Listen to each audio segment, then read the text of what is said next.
Let's talk lungs with Trent and Lori from Lung Saskatchewan, dedicated to connecting you with lung health experts and key opinion leaders that will help you transform your care and practice with current, evidence-based lung health information.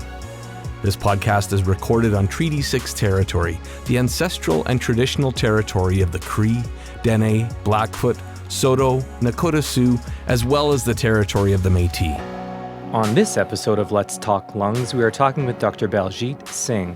Dr. Singh is a highly accomplished leader, researcher, educator, and administrator in the field of veterinary medicine with specific expertise in lung biology and anatomy. Dr. Singh began his role as Vice President Research at the University of Saskatchewan in 2021 after returning from Calgary, where he served as Dean of the University of Calgary, Faculty of Veterinary Medicine from 2016 to 2021. This episode is sponsored in part by the Saskatchewan Health Research Foundation. SHRF funds, supports, and promotes the impact of health research that matters to Saskatchewan. Find out more at shrf.ca. Welcome, Dr. Singh. What a wonderful opportunity this is for us to reconnect with you and share your journey in lung health, as well as emphasize the importance of research and education in this space. We're going to start out today by stepping back in time a few years. You began your formal education in veterinary science at Punjab Agricultural University. So could you please take a moment to share with us your learning journey and what brought you to Canada to continue your studies? Thank you very much, Lori, for this opportunity to connect with you and people who are associated with Lung Saskatchewan. I grew up in a rural agricultural family in Punjab. And so my family, my father, my mother, my father was a teacher and my mother was at home. And my younger brother, we grew crops and we had animals, cows and water buffaloes. And so that was the life in the village. And so with that kind of work ethic and participating in everything that a family does, which is very similar to what would happen in a Saskatchewan family in a rural setting, no different than that, although the scale of the operation in Saskatchewan is huge. In Punjab, it's a small scale farming most of the time. So I grew up going to a high school in my village and a village next to mine. And after that, the question became what to study. And I was gently motivated towards health sciences in India as it was then and as it's now. After grade 12, kids choose their career path. You go into engineering, dental, medicine, veterinary medicine. So grade 12 is the point when you go into a professional program, in contrast to Canada, where we do a BSc or a university education before gaining admission to a veterinary program. My first choice was to go into a medical school, and I was not successful there. But the veterinary medicine, again, was very much a no-brainer to be admitted. There was only one veterinary school in those days in Punjab. And luckily, I made into the class. And so at the age of 17, I began my veterinary studies. It was a 4.5-year program, mostly geared towards large animal veterinary medicine. And with a minor teenager hiccup here and there, I was able to finish my degree program. Had a very full life on that campus, which was only 25-30 kilometers from my village. But in those days, it felt like a world apart. And there was a bus service to my village. 1 or 2 buses will come in the day. And it was going home every month and then focusing on the studies and also participating in many cultural endeavors, drama, dance, and sports. So that was really a good life on a campus, which was a very beautiful university campus, actually. It was a university that has made India secure when it comes to wheat and rice production. A major contribution to India's food security from that university, and the veterinary medicine was one of the colleges there. So Lori completed that. And then, as was the norm in those days, the state government will offer you an employment in their Department of Animal Husbandry, and so you become a state government veterinarian. During about a 2-year period, I served in the rural areas. Really, that was all we did. We very much focused on supporting farmers in their veterinary medical needs. And it was providing new technologies, new animal management practices, advice on nutrition, and really making sure that farmers could add some income to their families by having food animals on the side. And of course, the practice also covered poultry, pigs, and any animal that we have. So that was for about close to a year. During that period, I began to think about pursuing a graduate degree. And that brought me to a point where I said, okay, this is good. I have enough experience there to choose a program for my master's degree program. So I resigned my job with the state government and came back to the same university to pursue a master's degree in veterinary parasitology, the study of the parasites in animals. And again, it was very practically driven. The parasites in tropical countries are a major negative impact on animal production, and it's a major issue. So I picked up a topic that I know if I were to go back to the same job, will be of more help. So the completed a degree program there. Then something very interesting happened within. Again, as was the norm in those days, the moment you finish a master's degree, the university will typically employ you as a lecturer right away. There was a shortage of veterinary medical people in the university, and so you will get a job. And so did I. In the meantime, I thought, would it not be great if I could try to get a tourist visa to go somewhere for a short period of time to see the world? And I applied for a visa to come to the US, and I don't know how. It was very difficult to get a tourist visa in those days, especially for somebody who is a student. Right. And luckily, that day, the immigration officer gave me a tourist visa. Then I got a visa to Germany as well. And so I hopped on a plane and I said, I'm going to maybe go for a couple of months. I had some friends in the US, and I went on a travel to Germany, stopped there for a few days. And I always remember I was in Germany on the day the Berlin Wall came down. It was what a historical event in Germany. I was there on that day. And then I ended up coming to New York, to Chicago, to California, to saw bits and pieces of the States, which is a country which occupied our imagination in India in those days. And before I was to go back, a friend of mine who lives in Toronto, he said, "Why don't you come and visit me?" I had no Canadian visa, so I went to the Canadian consulate in Chicago and got the visa. And I luckily again got my tourist visa to Canada from there. And I came to Toronto, and then another accident in life happened at a party in Guelph, where the University of Guelph is located. One of my former teachers was doing a PhD there. So he said, why don't you come and take a tour of the college, see how a college looks like, a veterinary school in Canada looks like. And so at a gathering at his place, a professor who possibly had one or two extra drinks, he said, young man, what are you doing? I said, I finished a MSc, I'm on a tour, I'm going to go back to India next week. He said, are you not going to do a PhD at some point? I said, yes, in India we have a program. After 3-4 years of service, university gives you a leave to pursue a PhD. That's what I will do. He said, why don't you stay right now here in Canada and do a PhD? I said, I don't have admission. I have not applied anywhere for admission yet. He said, well, there in Canada, it's very easy. I offer you a program and you take a PhD program and you stay.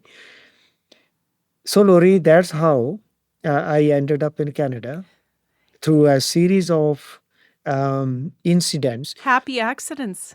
Happy accidents. And so life is full of surprises. And I believe in the power of meeting with people. We never know which interaction with whom is going to take us somewhere. So being respectful, open, and listening and really treating each other with that decency is what I believe is the biggest influence in our careers, in our lives. We may think I did education, therefore I got to go there. I don't think that is the case. It is colleagues, it's people we meet randomly who become our friends, our benefactors, our advocates who inspire us. I mean, look at you and I. We met so many years ago, and here I went to Calgary. I came back, and we met again. We are talking to each other, and so I believe in that power of human interaction, human communication to move us forward. You know what? That's such a powerful message that resonates beyond the topic we're covering today. So thank you for that, Dr. Singh. And I think that's what the appeal of Lung Saskatchewan was when we met you as a young researcher, wanting to build your research program here at the University of Saskatchewan. So let's talk a little bit about that. First of all, can you share with us why cell and molecular biology of lung inflammation specifically was an area of interest to you?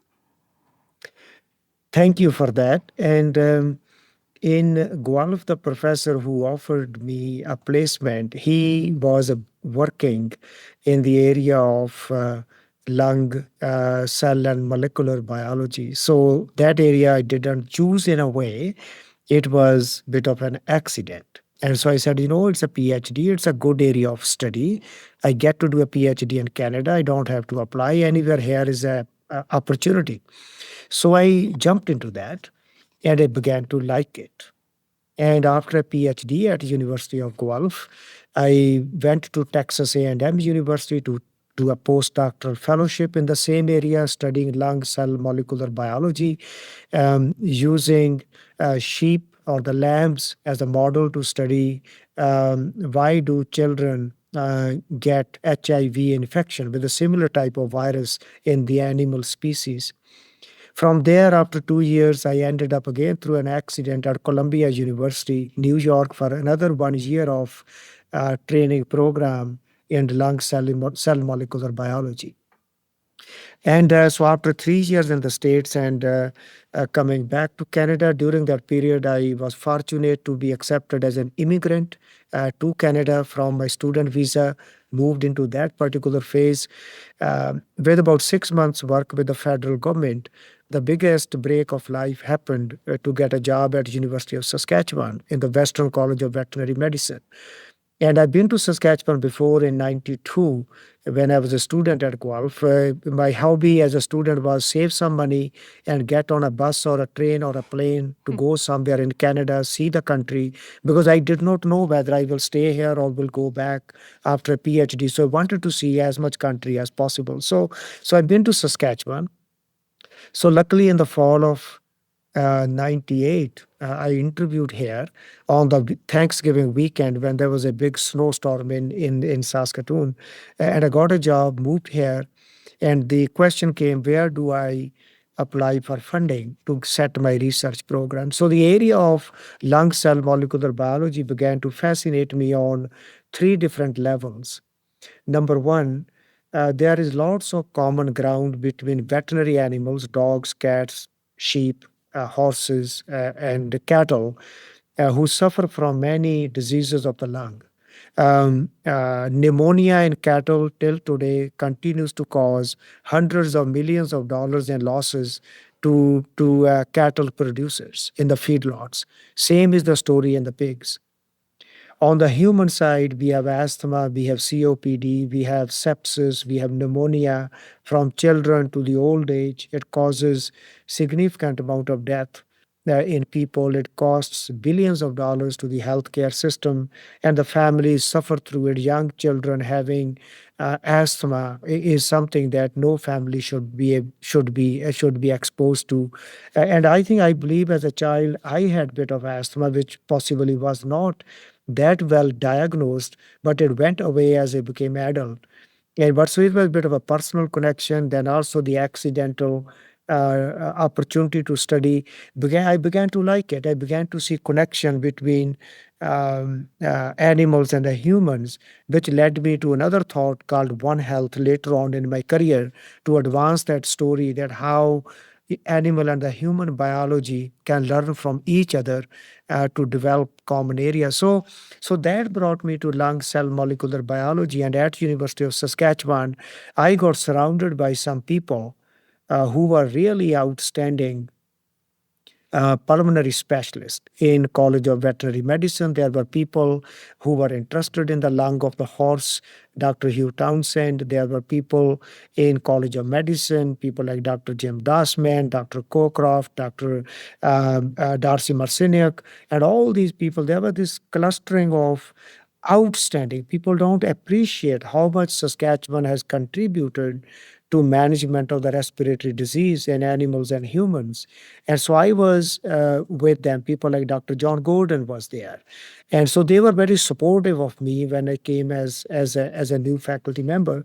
So I wrote my first grant to Saskatchewan Lung Association. And I remember, I think the grant was, it was 37 or $40,000. That's It was correct. quite a large Yeah. sum of money.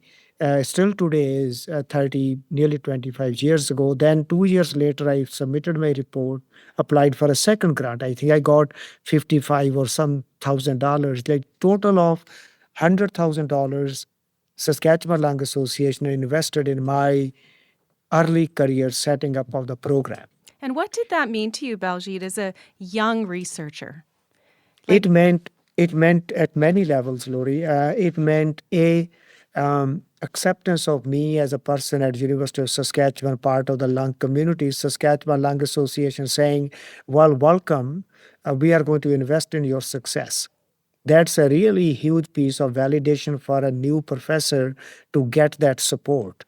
And saying, now be through this grant, you are going to be connected to a community of people who are interested in helping grow the community of the lung researchers, clinicians, veterinary medical specialists, so that we can continue to attract top level talent and also do discoveries that will make a difference to Saskatchewanians who are suffering from the lung disease. So I had this connection with a community body, Saskatchewan Lung Association, to which many Saskatchewanians donate every year. So it was that connection that we are with you, we are supporting you, and hopefully you will grow into a scientist that will continue to educate next generation of researchers, will continue to contribute new knowledge and become part of this network or a family. In Saskatchewan, everything is community, it's family. And so again, I think that investment led to you and I are talking today, 25 years after that, and me being continue to be connected to Dr. Marcinek, Dr. Dossman today, and also new scientists like Dr. Erica Pence. So it's a community, and the project that I worked with connected me to a very different area of science. Dr. Dossman told me early on. He said many Saskatchewanians who work in pig barns or in poultry farm barns, they develop COPD or asthma or lung disease. We need to understand that. What we are missing is we don't have an animal model to study that. You are a veterinary medical scientist. Give it some thought. I think through the funding we got from Saskatchewan Lung Association, we were the first in the world to develop and characterize a mouse model which can be used by placing it in a pig barn or a chicken barn to mimic what a human worker will be exposed to, and how then we can understand the mechanisms of the disease and hopefully develop some interventions to make a difference there. So again, Rory, at the end of the day, welcome, validation of my research, support, connection with the community, and really developing this network of support for me, and then me paying it forward by paying it to many other young scientists who came to my research program, and then going from there. It was without that support, I think my career would have lacked the community network.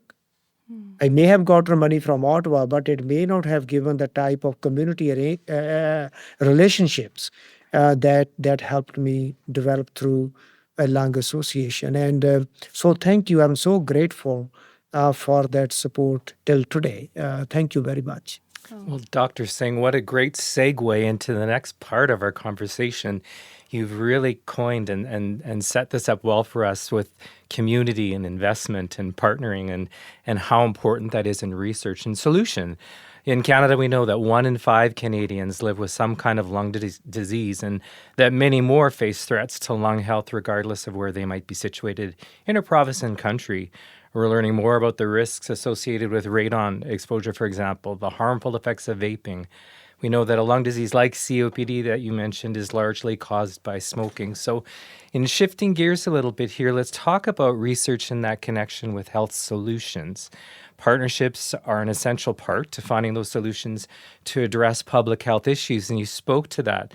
So talk to us a little bit more about why it's important to collaborate with provincial partners and why our investments in Saskatchewan-based research are important.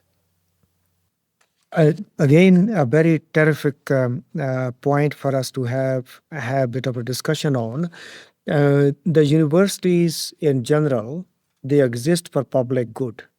The reason province of Saskatchewan, right after its inception, decided one of the first actions to create a university that will be part of the growing province, in those days agriculture, but fundamentally to educate Saskatchewanians, to generate the knowledge that will make a difference to Saskatchewanians every day. And knowledge is not limited to geographical boundaries, it goes everywhere. The University of Saskatchewan's impact is around the globe in so many ways. I can spend hours talking about that. This humble university in this great province has made life better for millions of people around the globe. I think someday we should be talking about that a little bit more openly. So the province and the university grew together over its history. And the partnership and the relationship of this university with the people of Saskatchewan is very deep. It's part of the DNA. It's part of the intertwining of it. There is not a family in this province, I believe, that has not touched the university in some way, and the university has not gone back to touch them in a certain way, right from the farm train, which used to run 100 years ago, to the community clinics that we run today, from the dental college, from the nursing programs to the medical college. It is just Saskatchewan and the University of Saskatchewan. They are just like same. There's no difference between them. When we look at creating 500 varieties from our agriculture program to give it to the farmers over the last 50 years to create a $20 billion agriculture food export system for this province. That is prosperity for the province. Same goes for mining. I'm just giving you some peripheral examples as to how this university is so much part of everyday life in this province. That goes from drama to music to the arts. It's just like whole spectrum. And so within that part comes the money or the investments that Saskatchewanians make in this university. Hundreds of millions of dollars of the taxpayer money that comes to the university to support hiring outstanding people, providing outstanding teaching to students, building lecture halls, laboratories, and the research laboratories on campus.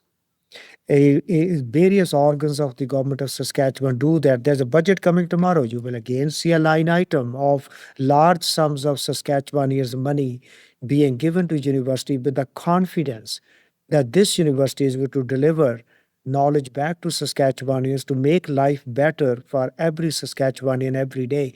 So coming back to that partnership, it is a story around relationships.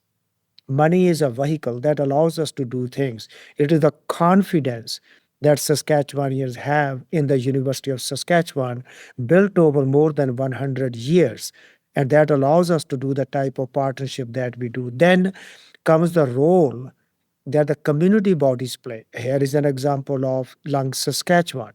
Again, working closely with the university research is trying to figure out what is it that Saskatchewans need when it comes to pulmonary health. What are the fundamental issues with the lung disease? What are the clinical aspects of the lung disease? Working together and listening and responding and getting to a better understanding of the needs of the province is what makes us do. University has become exceptionally good. I think, again, Saskatchewanians take pride in that, in taking the investment and leveraging it from other funding bodies, not only within the province, but in Ottawa and around the globe. We get millions of dollars from international bodies to support research at University of Saskatchewan. We build facilities like Vaccine and Infectious Disease Organization, Canadian Light Source, which I have used to study lung disease by exposing mouse to the imaging systems at the synchrotron to study how lung responds to endotoxins. And then we have the Fedoric Center for Nuclear Innovation. All these entities allow us to do cutting-edge research, from mining to agriculture to electric batteries to health to new drugs to biopharmaceuticals to vaccines, that not only help Saskatchewanians, but it also enhances the reputation of the province around the country, around the globe, and then it makes a difference. Saskatchewanians lend a hand to everyone who needs it. So 1.2 million people, or plus 1.2 million people, do so much for the world that it's amazing that many provinces, many states around the globe with much more resources, much more people cannot do that or not doing that. But I think it got to be something which I'm still working to understand in the Saskatchewanian mindset, our ability to help out each other, because maybe live in a harsh environment, somebody's car breaks down, we don't simply drive past, we stop and do something. So that partnership piece is very natural for the university that grew in a province that's built on collaboration. It's not something we have to think to do, but we now need to be very intentional in our partnerships because our province is growing. We need to make sure that we don't miss a step when we need to move forward, to work with somebody in this province to work together. So I think it's a very interesting story. There are a series of discoveries we have contributed. I spoke about agriculture. We can talk about Dr. Sylvia Fedoric delivering the cancer treatment through radiation, cobalt-60 bomb. And there are lots of stories around asthma and COPD that have come out of this university to help people out. So again, giving you slightly broader and a more long answer, but I really just see the point that I'm passionate about and proud of what we do together in this province. Well, I don't know that we could have asked for you to answer that any more fulsomely. The connection, the examples that you provided about community and partnering and just fundamentally being who we are in terms of relationship finding, building, and fostering. Thank you for that. We are going to take a short break and get right back to our conversation with Dr. Baljit Singh. Lung Saskatchewan has long been associated with leadership in health professional continuing education. Once known as a conference, Inspired Breathing now represents Lung Saskatchewan's renewed commitment to providing continuing education events for healthcare professionals that are responsive, innovative, and centered around partnership. Inspired Breathing inspires innovation, alignment, and partnership in lung health professional education. Lead in transforming care. Find out more at lungsask.ca. Well, welcome back to our listeners. Lori and I are having a great conversation with Dr. Baljit Singh from the University of Saskatchewan, talking about research and its greater impact on our communities. And Dr. Singh talked about it a little bit earlier, and we know that science and evidence inform on many things. For example, the development of guidelines, position statements to ensure best care is available for the treatment of lung disease. And we can certainly see how science-based innovation played an important role globally during the pandemic. Now, with USask being home to two of Canada's largest research facilities, VIDO, the Vaccine and Infectious Disease Organization, and the Canadian Light Source, which is Canada's only synchrotron, where or how do you see these Saskatchewan research entities playing a role on that national or international stage? University of Saskatchewan over its history has grown some stellar organizations, research bodies which are located on campus. Sometimes people wonder that why federal government is investing significant amounts of money at University of Saskatchewan. It is not an act of charity. It's not simply an accident. We have been working very hard at University of Saskatchewan in a prairie kind of way, building story over a period of time. If we have a Canadian light source, the synchrotron today at University of Saskatchewan, it is because we have a very stellar, cherished history of research in nuclear science. It goes back to the time of Dr. Gerhard Hertzberg, who came from Germany during the Second World War to take a job at University of Saskatchewan. President Walter Murray was the visionary who saw an opportunity to bring in an outstanding German scientist whose wife was of Jewish background, and they were having difficult time during Second World War in Germany, and they wanted a space to go somewhere and be safe. Saskatchewan offered that. Building on that comes Dr. Sylvia Fedorik, development of the nuclear radiation technologies, cobalt-60 bomb, to make a difference to people who are suffering from cancer. Sometimes I wonder, do we even know the number of women whose lives might have been saved who were suffering from breast cancer through cobalt-60 therapy around the globe? And it came from Saskatchewan. Many people may not even know that when they're using the treatment. So building on that, having a linear accelerator on campus, then came Canada's decision to build a synchrotron, the first one in the country, only in the country, one of the largest science investment that Canada has made up to that point. I think the logical choice was University of Saskatchewan.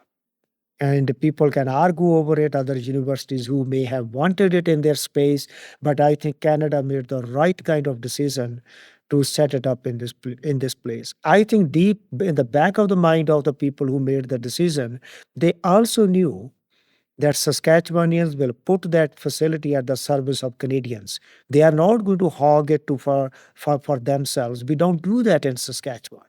I think we have shown it over the years that how thousands of researchers from across the country come to work at synchrotron and from the globe come to work at synchrotron, how private companies come to work at the synchrotron, and how we have enhanced Canada's reputation around the globe by astute management of the synchrotron, because I, in my role as a vice president research, oversee parts of the synchrotron along with the board that oversees the work of the synchrotron. So we are delivering solutions and the knowledge back to the community through the work of the synchrotron. Again, built over more than 100 years of story of research at University of Saskatchewan. Vaccine and Infectious Disease Organization, which began its life as a veterinary infectious disease organization in the mid-70s. It was a collaboration between Alberta Veterinary Medical Association that came to the University of Saskatchewan and the Veterinary College to create a laboratory that will provide support to the animal owners, mostly large animal people who grow cattle and the horses, to provide support for infectious disease management, diagnostics, and the vaccines. Over a 50-year period, again, working diligently, investing our money, our sweat into building a top-tier Canadian institute that came to the front during pandemic to provide support to Canada's efforts to manage COVID-19. It was during that period that large number of companies from around the globe to come to do their research at Vido to produce the next vaccines, therapeutics, and the preventive strategies and interventions. Vido came to the front. It isolated the COVID-19 virus. It ran the animal model. It worked with large number of private companies, and I am not at my liberty to disclose because that's all non-disclosure agreements. Literally every therapeutic that we are using today for COVID-19 had one or the other part of the research done at Vido. Again, in my role as vice president, I oversee the operations of the Vido, and this is the role of the vice president of research at University of Saskatchewan to look after these facilities. VIDO is now called Vaccine and Infectious Disease Organization.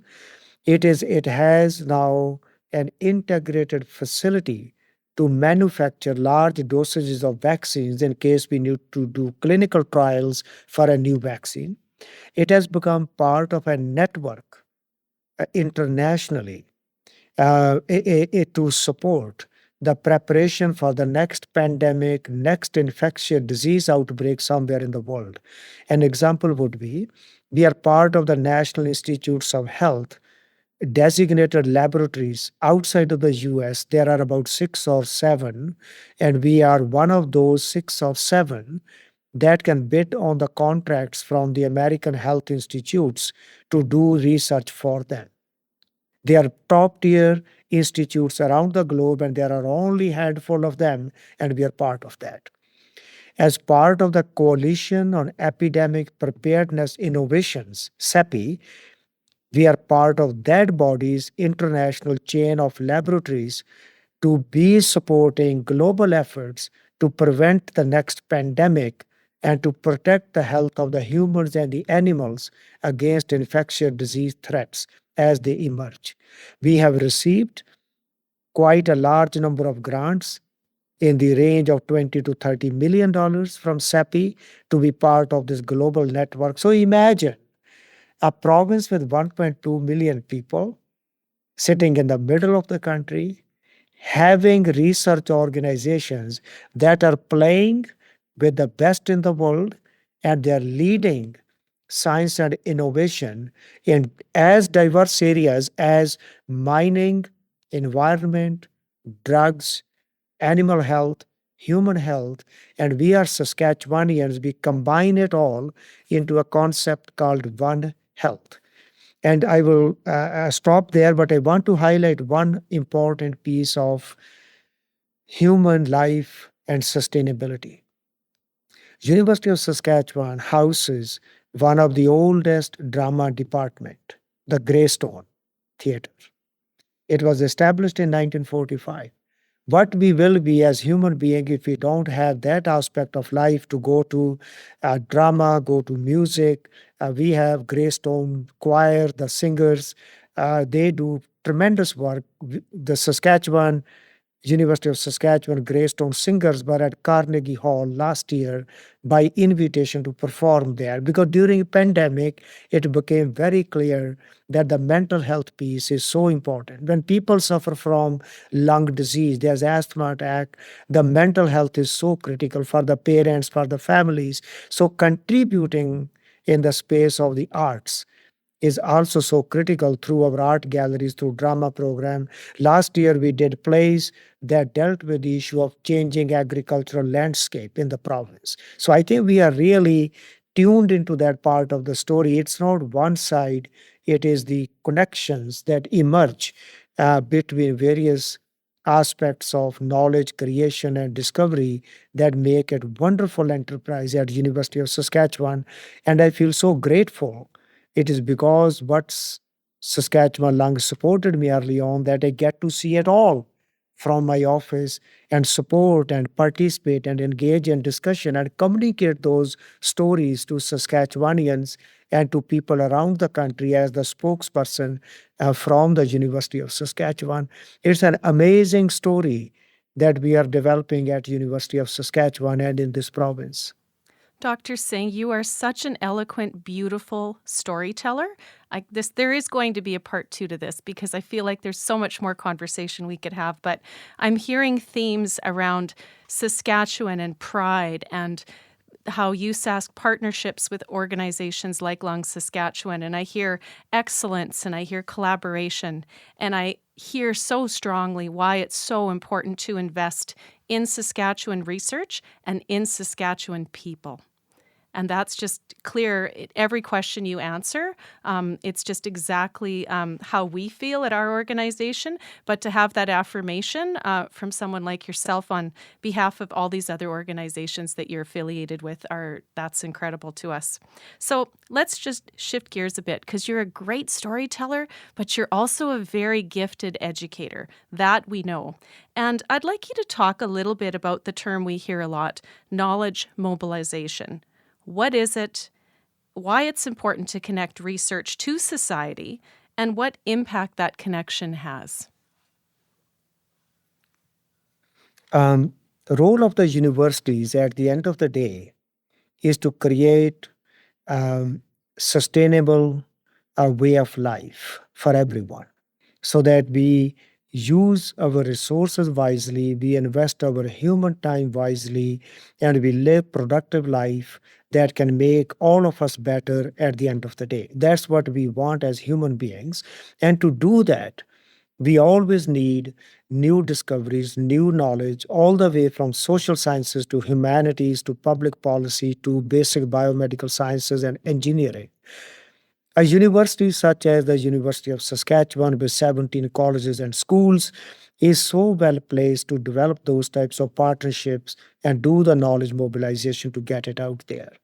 I gave you example of agriculture sector. We can talk about the work that Canadian Centre for Rural and Agriculture Health does by running a support system, clinics for people who are living in rural communities around Saskatchewan. Working with Saskatchewan Association of Rural Municipalities, running clinics for them, running respiratory clinics, running dementia clinics, really supporting that piece. So mobilizing that knowledge through a very intentional, thoughtful ways needs to be done. But we cannot do that simply because university wants to mobilize something to people. This is actually speaking deeply about the relationship and the trust that communities have with each other. The communities over decades have developed a degree of trust and confidence that University of Saskatchewan community researchers, students, they will bring new ideas and knowledge back to them, and they will listen, they will take the current issues back to the university, work on them, and they will get it back to them at some point again. Within that comes the role of the communication and the partnership between the provincial bodies, government and the non-government, and the university. Whether we work with a body like Lung Saskatchewan or we have our researchers placed on the west side of Saskatchewan at Station 20 and working with the communities there, because without mobilizing that knowledge, we cannot be succeeding in the basic mission of the universities to do public good, to deliver on the investments, to develop their trust and confidence with our communities. We can expand it to the mission of the land grant universities, which US has, and University of Saskatchewan is very close to a land grant university where the partnership between the universities and all types of communities is what makes the universities vibrate, tick, and grow and get better each and every day. People say, why is University of Saskatchewan getting better every day? My simple answer is we get the best ideas from Saskatchewanians. When I go out and about meet with somebody is going to tell me, Baljit, could the university focus on that topic? Ultimately, if we are focusing on the topics that Saskatchewanians people and the communities need, we are going to be doing better every time. We do lots of fundamental research, basic research. As developing a crop variety, it goes all the way from discovering a new genomic piece, doing the agronomy, doing the harvesting, then we contribute. On the lung side, people like me who work on macrophages, which is a cell which sits in the lungs of the body, how does that cell helps fight disease, or when it goes haywire, leads to more disease.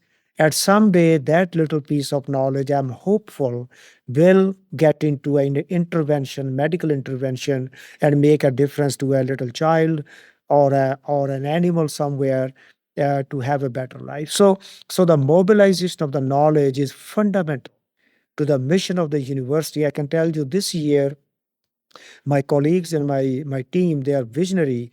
They have designed a program where I get to go out and meet with business entities in town to work with them to understand how the university can help them grow their economic enterprise. Is there a way we can help them solve a little supply chain issue and then they can get better at that?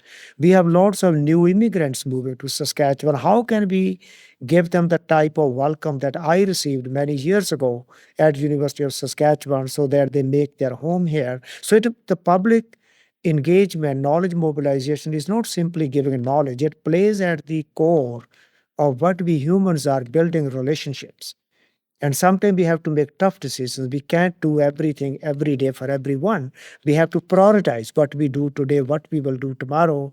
And that also requires very close relationship with the communities. We are working with the First Nations in Saskatchewan. We Métis Nation of Saskatchewan. We are supporting build up the Waniskeven Institute at the Waniskeven Heritage Park. We created an institute in partnership with Métis Nation of Saskatchewan to focus on health and other topics that are of interest to the Métis Nation in Saskatchewan. So it is huge, broad spectrum of engagements from the new Saskatchewanians to First Nation to Métis to agriculture bodies to health research entities. So we are busy in an exciting and a productive way all the time. And sometimes somebody comes along and tells you, no, you need to do better. That is very important piece of the story. For somebody to have the confidence, I'm going to go tell somebody, mostly Baljit at the university, that he needs to get better. And I say, well, I will do best next time. It's not about getting better. It's about redirecting your time and priorities, because you're certainly articulating that there is lots on the plate. And the word busy can be a negative feel or a good feel. And you're right. This is good busy. You've just got to make some choices, right? And hard decisions. So I'd like to invite our listeners to check out this USask website, and specifically the Office of the Research. If you've got a plug for us on where to go to learn about your partnerships and what you've got on the go, feel free to share that with our audience, because I think it's worthwhile for people to just be able to go and have a look at some of the things you've been discussing today and some of the important partnerships you have. I have one more question, though, before you do your shameless plug at the end, and it's just a really personal question to kind of wind up our conversation today. We know that you were with us for a number of years, and sadly, you disappeared to another province for a little while. But then you did come back to Saskatchewan to step in your current role as VP of Research at USask. And I know you oversee such a tremendous range of activities that support and enhance and celebrate Saskatchewan research, important to us, including lung health. So, as a highly regarded, distinguished leader, we have to ask you the question, why did you choose Saskatchewan as your home to work, live, and play at the end of the day?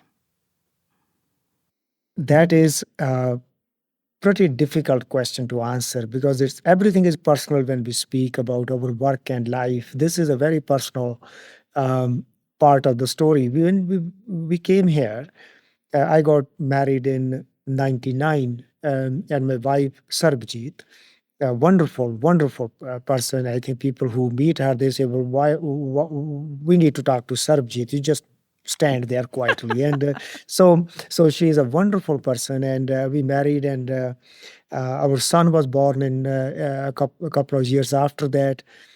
He studied here, and then life is full of these incidences. And I um, I ended up applying for a job at the University of Calgary to be the dean of the veterinary school there, and I got the job offer.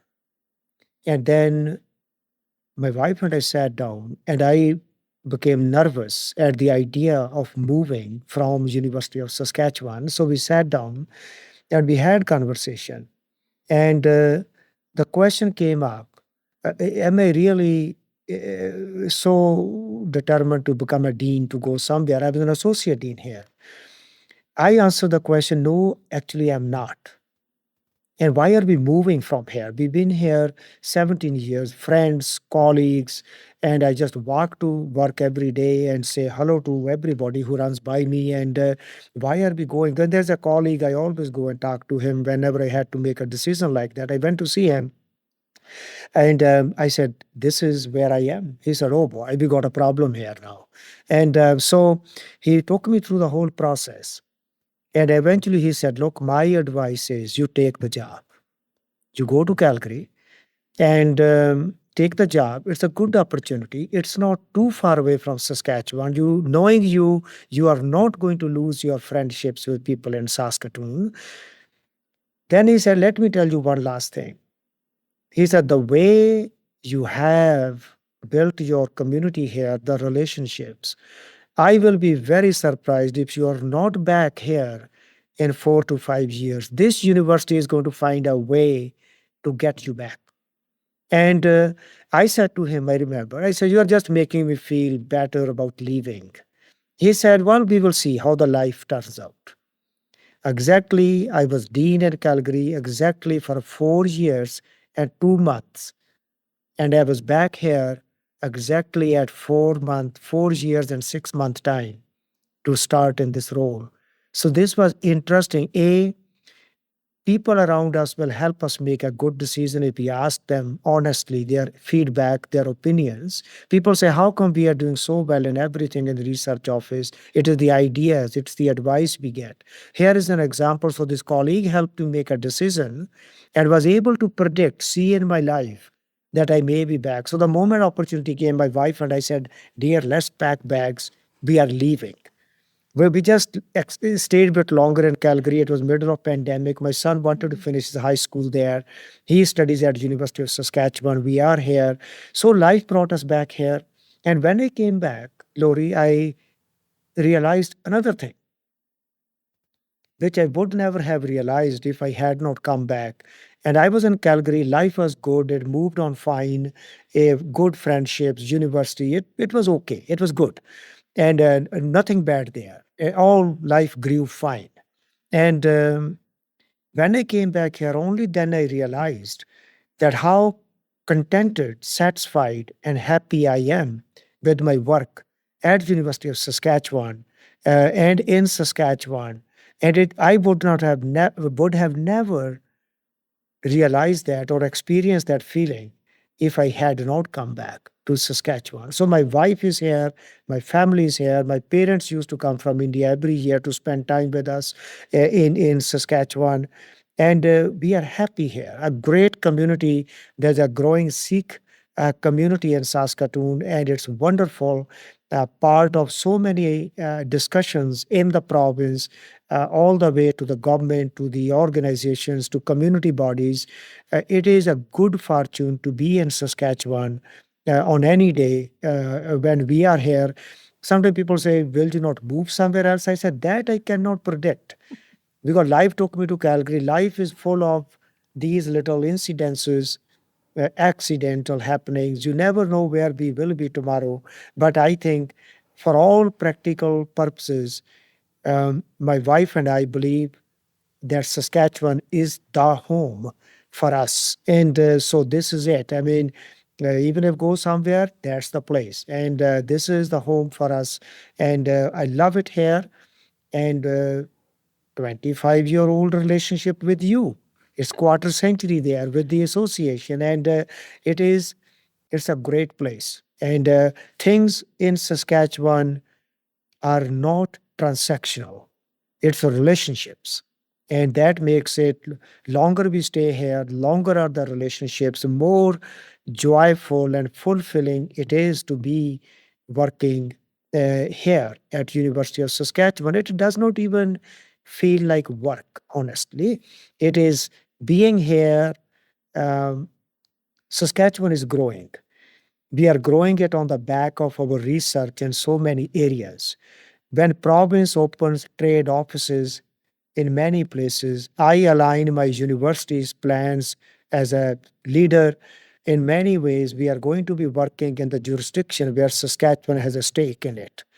And it is a wonderful place to be. Our tech sector is growing, our agriculture sector is growing, our health sector is growing, our video is growing, our health research is up and up. We have the Jim Pattison Children's Hospital to build even better research programs. I think our opportunities are endless.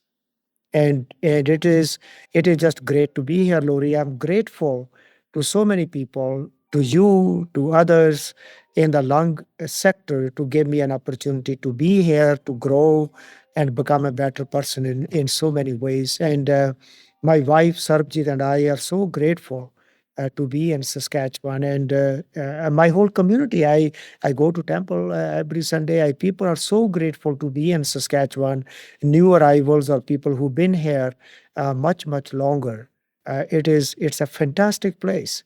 Yeah, thank you. Well, thank you. Thank you for coming to us as a new researcher, for putting your trust in us at Lung Saskatchewan.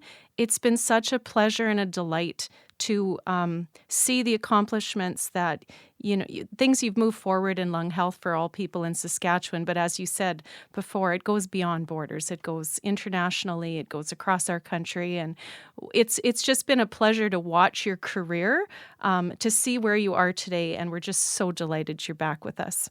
I want to thank you for this interview. I'm going to toss it back to my colleague Trent to close out our conversation today. Well, Dr. Singh, I don't know that I could echo any more than what Lori has already said. You're a gifted storyteller, you're an articulate educator, and you're so humble. And in listening to you today, it's hard not to be proud of the province that we live in, the work that we lead, and it's hard not to be proud of the organization that we work for, Lung Saskatchewan. You've really made us see that the impact of our work is reaching so many lives. And the impact of what we do really rests in relationships and partnership. And that came through so loud and clear today.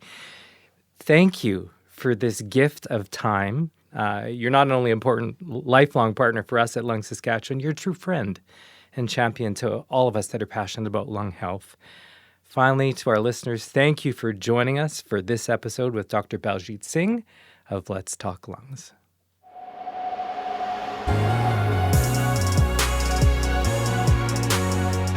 Thanks for listening. If you enjoyed this episode and you'd like to help support Lung Sask's Let's Talk Lungs podcast, please share it with others, post about it on social media, and leave a rating and review.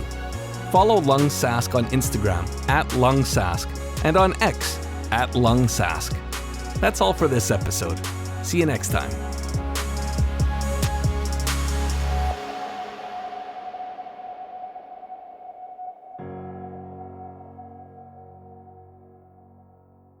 Produced at Sound Lounge by T-Bone.